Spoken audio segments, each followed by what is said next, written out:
Welcome to all of you. I'm Dennis Boers, team leader of Sea Change, the Asia community of practice on climate change monitoring and evaluation. And I should say it's not the monitoring and evaluation of the climate change, it's the monitoring and evaluation of climate change interventions. And today the focus will be on two themes, and the first one is the M&E of climate investments, which can be both focusing on mitigation and adaptation, but mainly I think the bigger projects are on mitigation. And the second theme is MRV systems, monitoring, reporting and verification for REDD+ programs. And I'll introduce the panel now to you. Oh yeah, I got one question from the organizers, and it is if someone found a telephone that's not theirs, just give it to one of the organizers because someone is missing a telephone. And another point is we are a virtual community of practice, so feel free to tweet about the session, positive and negative. It seems that online every news is good news. Having said that, I was tweeting yesterday from the outcome mapping, and I tweeted and I used the hashtag Conclave 2013, and after a few tweets I wanted to look what other people tweeted. And it turned out that Conclave 2013 is used for the election of the new Pope in Europe. So don't use that hashtag, because it's not the right one. It's Evaluation Conclave. That's the hashtag to tweet on. So I got a lot of hits on those tweets that I did, but I deleted them. Let me introduce you to the panel now.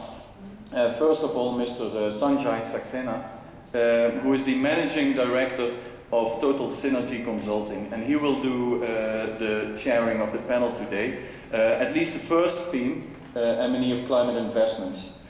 And at the other side of the table, you have Ms. Anna Williams of Perspectio, and she will be doing the chair of the second theme on REDD+ MRV systems. The people of the MRV system theme will later on come onto the stage. The people that you see here are of the first theme, and I'll start with Ms. Christine Röhrer, Senior Monitoring and Evaluation Specialist in the Climate Investment Funds. Welcome, Christine, thank you for being here. Second, we have Ms. Kelly Hewitt, Evaluation Specialist at the Independent Evaluation Department of the ADB, and that is the Asian Development Bank. Also very nice having you here. Ms. Umi Hanik, M&E Specialist with ICCTF, and that stands for the Indonesia Climate Change Trust Fund, and that is through the UNDP, and very good having you here. Mr. Tim Larsen is the last person for this session as a speaker. He is with Ross Strategic, and they are involved in Climate Works, which is a foundation and a network that he will talk about as well. And with that, I would like to give it to Sanjay. Good morning, ladies and gentlemen. Today's discussion actually is in a sense, a continuation of yesterday's panel on the adaptation.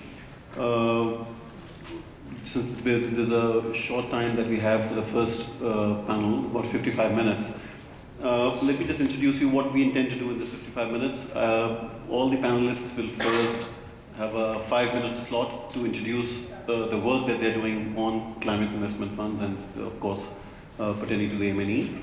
And then we'll take questions and answers on the various issues and challenges. As you know, mitigation is a huge topic, and it's a complex topic. There are many dimensions in which, and part of it we discussed yesterday, the key issues around attribution and contribution, and whether it's too early to measure attribution, and how do we increase harmonization in monitoring of CIF? How do we ensure that learning is at the center of the entire M&E, because the only reason you do an M&E is to learn. So these are some of the issues and challenges that we'll be discussing in today's panel. But without much ado, let me just hand over to Christine, who will talk about CIF. Yeah, good morning everyone. Pleasure to be here with you today. And I'll talk shop, I'll tell you about ongoing work and how we are trying to crack the nut on monitoring and reporting in the climate investment funds. Before I start, let me just ask you, who of you have heard of the climate investment funds? Please raise your, okay. So yes, we do have some climate investment funds inside us. But let me give you a brief overview. The climate investment funds in total have received pledges of over $7.6 billion. Basically, there are 4 funding streams which are housed in 2 trust funds, one on adaptation and one on mitigation. And the 4 funding streams, the 4 programs, are on adaptation, the pilot program for climate resilience, the forest investment program. On mitigation, it's the Clean Technology Fund, and the Scaling Up Renewable Energies program. The Climate Investment Fund's admin unit sits between the donating countries, the multilateral development banks, 5 of which implement those 4 programs under the funding streams, and the recipient pilot or implementing countries, which are 49 countries in total. I just thought to give you a flavor, and this is the Southeast Asia Evaluation Conclave. I've written down the countries under each of the funding streams, which are in the region. Clean Technology Funds, the Philippines, Thailand, Vietnam, India, and Indonesia benefit from that fund. Scaling Up Renewable Energy Program, Nepal, Maldives, Mongolia. Under the pilot program for climate resilience, Nepal, Bangladesh, and Cambodia. Under the forest investment program, Indonesia and Laos. Let me now, after this very, very brief overview, much more on our website, move to how do we track results on how can we, get a handle on knowing better what these programs are actually achieving in countries and in regions and per funding streams. Over the past 3 years, there have been lots and lots of discussions in a sort of participatory global way of developing results frameworks for each of the funding streams. And these discussions have been complicated, and as you can imagine, with so many stakes involved. The original results frameworks for each of the funding streams contain over 30 indicators each, and both countries and multilateral development banks, after having agreed to these complex and complicated results frameworks, had to recognize that this is not a viable way forward. You just can't implement such a complex structure of results measuring consistently across, in total, now 49 countries. So basically, over the past year, what has happened is a reform process. And since the end of last year, we have 3 of the 4 funding streams now have revised results frameworks, which have 3 to maximum 5 core indicators each, which provide the basis for what will be consistent and simple yet robust measurement along the same indicators in all the programs in each of the countries. Now that we have these revised results frameworks in place, there is still, from our perspective, we still perceive the need that, yes, you have the indicators defined, but how do you actually measure them? And so that's the task we are currently facing in the Climate Investment Fund's admin unit. So what are we doing?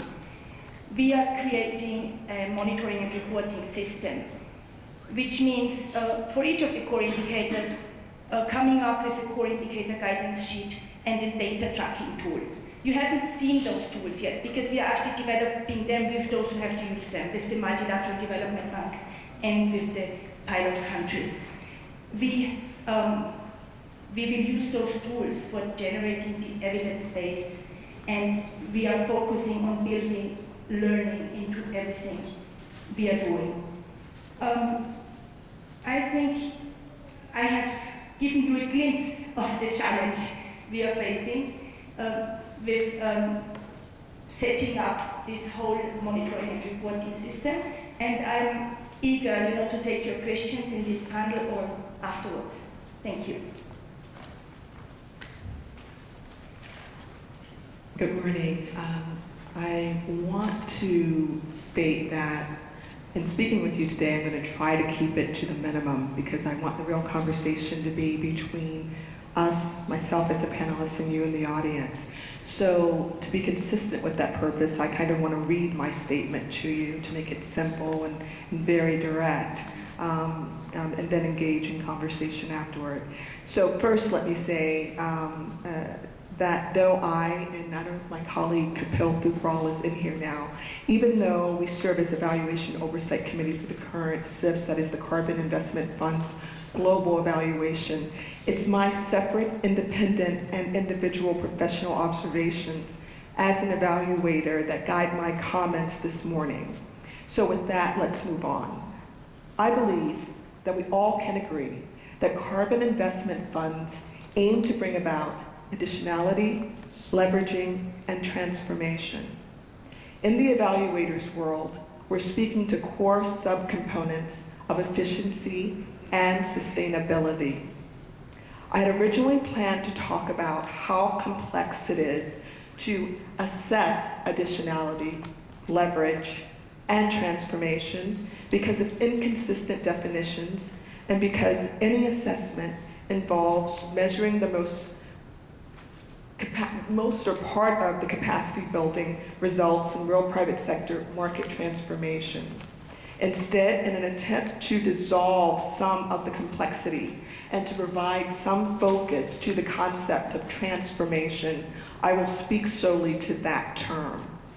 Most of what we talk about when we discuss additionality, leverage, and transformation in the evaluation context is quite different from the typical private sector definitions of the same terms.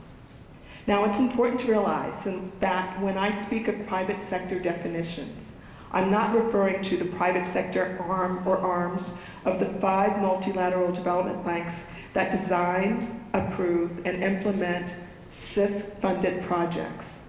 When I use the term private sector, I'm speaking of real markets, supply, product and service quantities, pricing, demand, market entry, access, competition, both firm and product, market penetration, market power, all of which go into real sustainable market transformation.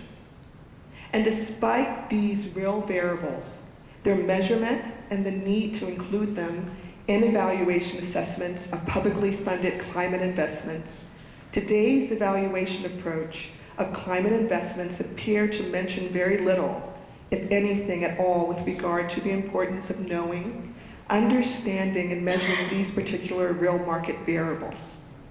Instead, evaluation is focused on output measurement.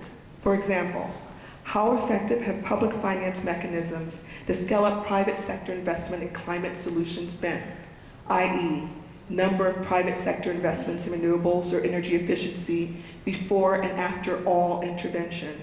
Or, another example, number and type of policies produced to incentivize renewable or clean energy investments and or to create an enabling environment for private investment, and often the evaluation stops there. We can't stop there.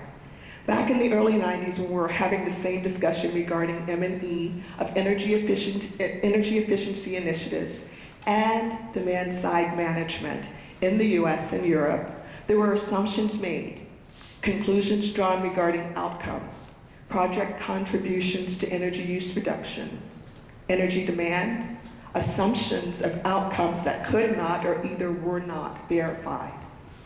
Today, we cannot assume that because a project was designed to reduce X amount of greenhouse gas emissions annually, that because the project output materialized, that indeed the reduction occurred.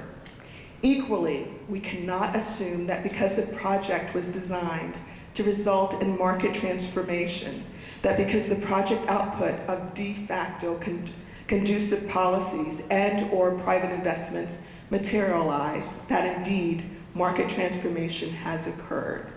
We must do more, and that is what I want to talk with you about after our panel presentation. Thank you, Kelly. Good morning, everyone. Before I start my introduction on what is ICCTF and how we apply the M&E system on the ICCTF, please open your handout. Okay.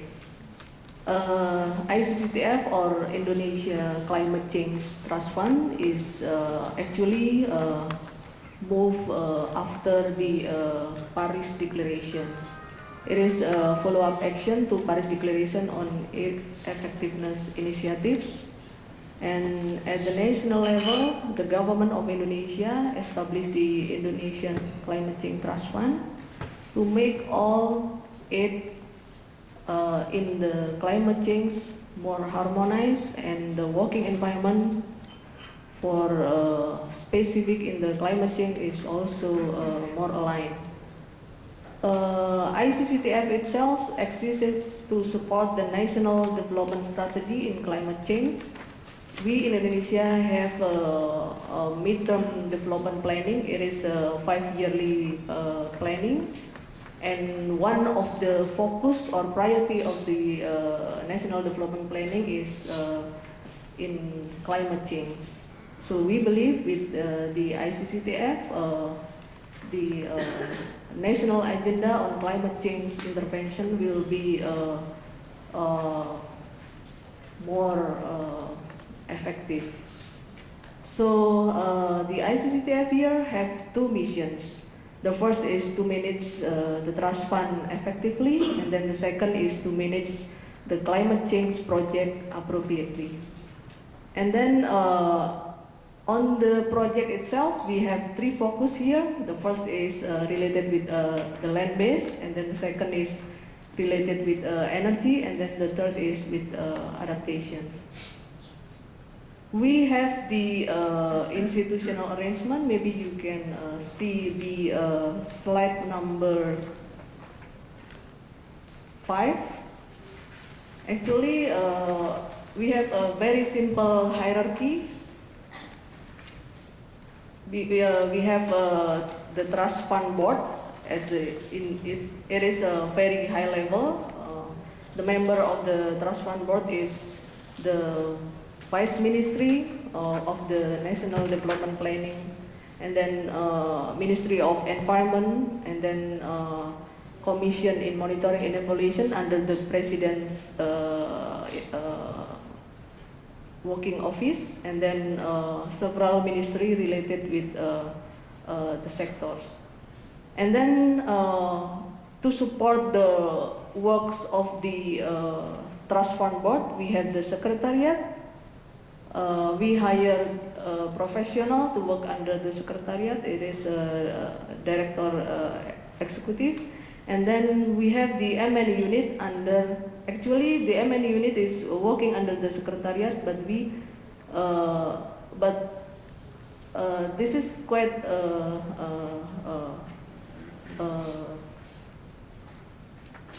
challenging issue here, because the M&E unit is working under the Secretariat, but they will also monitor the performance of the Secretariat. While at the executing agency, we have a provincial government. We also have the NGOs and other institutions that will receive the money from the ICCTF.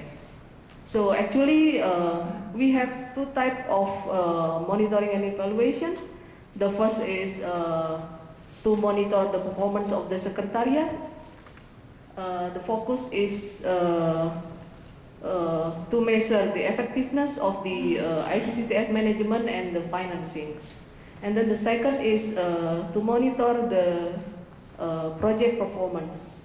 The focus is whether each windows in land-based energy and adaptation is implemented in a good manner.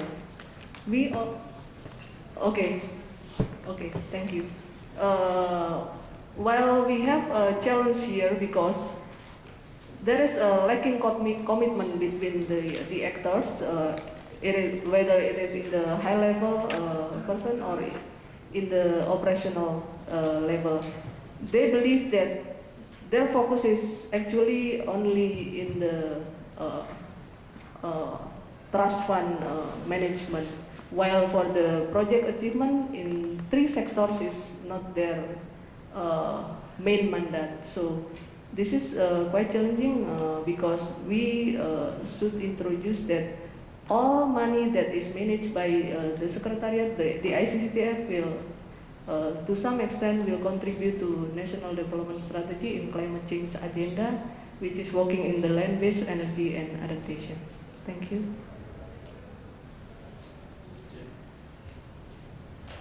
Great. My name is Tim Larson, and it's a pleasure to be here today. I'm going to talk a little bit about something somewhat different, a global philanthropic initiative to address climate mitigation.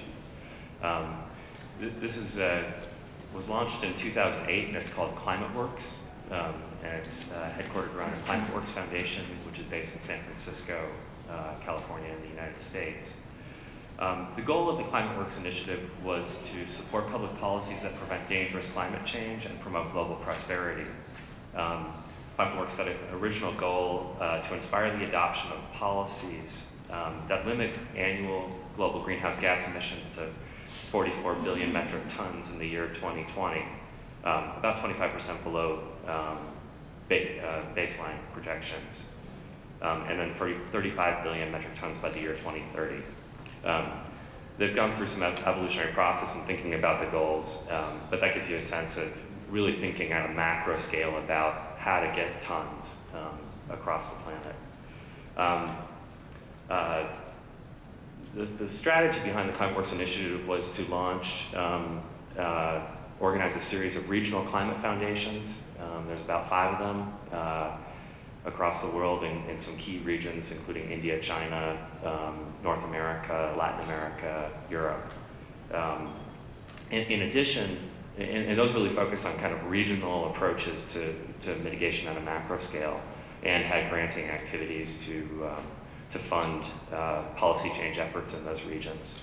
In addition, the ClimateWorks efforts set up a series of best practice networks focused on different sectors that basically sectors where the tons are: urban transportation systems, power sector, buildings, appliances, vehicles and fuels, as some examples. Forest and land use was also a key sector. And so it set up this matrixed approach, looking at key sectors and key regions across the world. There was about $1.1 billion committed by several foundations that launched the ClimateWorks initiative. And as part of their original commitments, they required that an independent third-party evaluation be set up to track progress and to facilitate learning across this effort. So I'd like to talk with you really briefly about, and we hope we can pick up more in the discussion, is about the approach that we've taken on that independent evaluation. Where it was originally chartered as a 5-year effort. We were just beginning our 4th year of that evaluation. The evaluation team includes my colleague Anna Williams at Perspectio, Stockholm Environment Institute, my firm Ross Strategic, and another firm, Industrial Economics. In terms of approaching the evaluation, there were 3 key questions that ClimateWorks laid out originally. One focused on results, another focused on resource allocation, and the third focused on network value. They sought to create this global network of best practice organizations and regional climate foundations. And they really wanted to know is that network, is there something special about that? Is it more than the sum of its parts? So with those 3 questions, which are pretty broad, are you actually achieving results out there in advancing climate policies? Are you allocating resources effectively? And as you said you would do it. And is that network really functioning well? It really requires a very mixed method approach to evaluation. Since then, we've actually, at the request of ClimateWorks, layered in kind of a 4th area of focus, which is around strategy.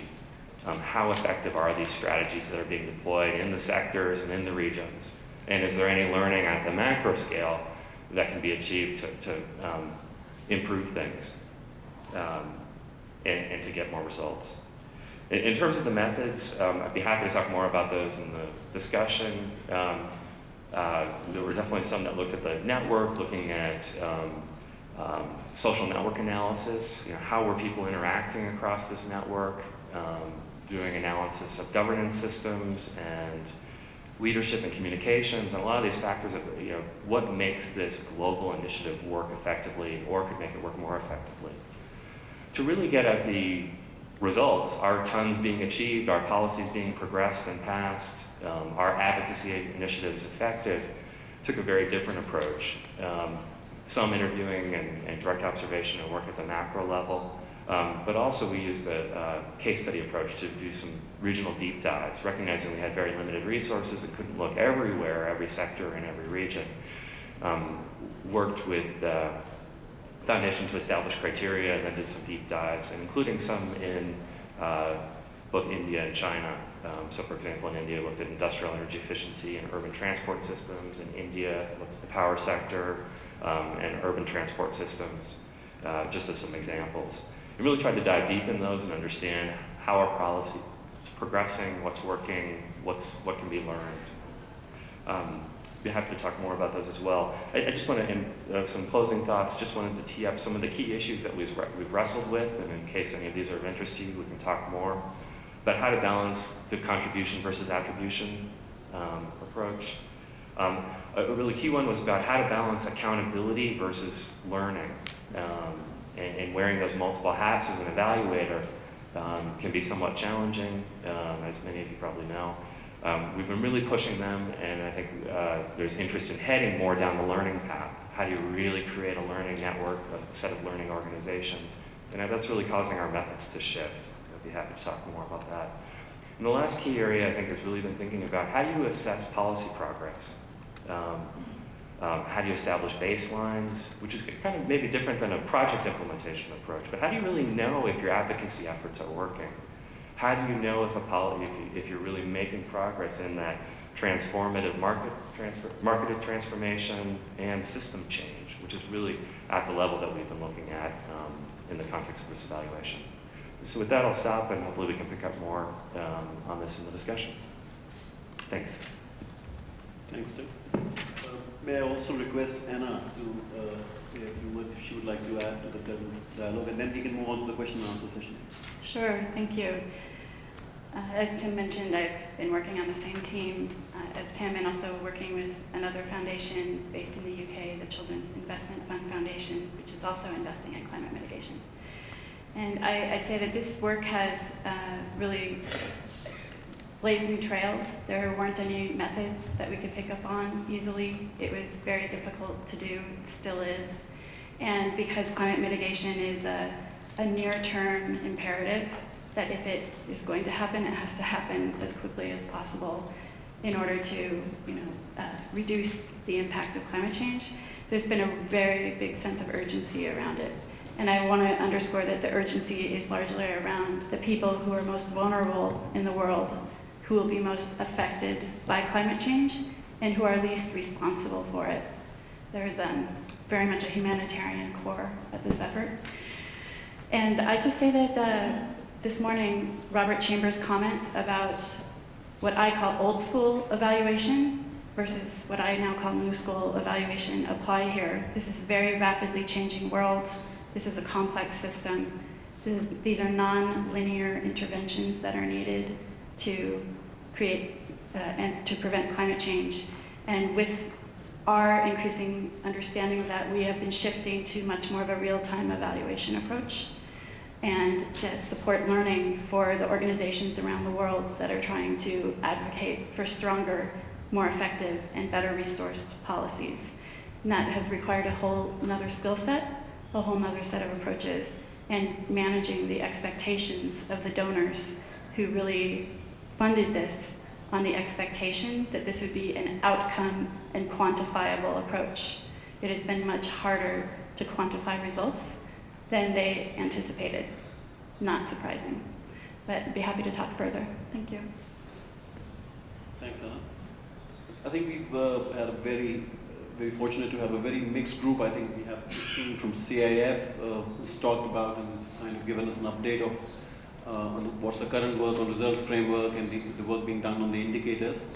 And very interesting that I noticed that what she mentioned was that the number of indicators has reduced substantially over time. I think it began with, what, 20, 25 indicators? Over 30 indicators. So clearly I think there's a realization that in some sense less is more. And we are all familiar with this. All the M&E professionals in this room will be familiar. When you're designing a result framework, when you're designing indicators list, the tendency is to put in everything possible in the first instance. You want to capture every aspect, every small dimension, but then the whole thing becomes so complex. And the fact that now it has to be implemented across 49 countries, you said. So, to find common indicators which are relevant, measurable, and I think, to borrow Diffid's term on this, objectively verifiable. I think the key thing is that these indicators themselves have to be fairly clear in their interpretation, what they mean to different countries. And they have to be objectively verifiable. There shouldn't be any scope for subjectivity.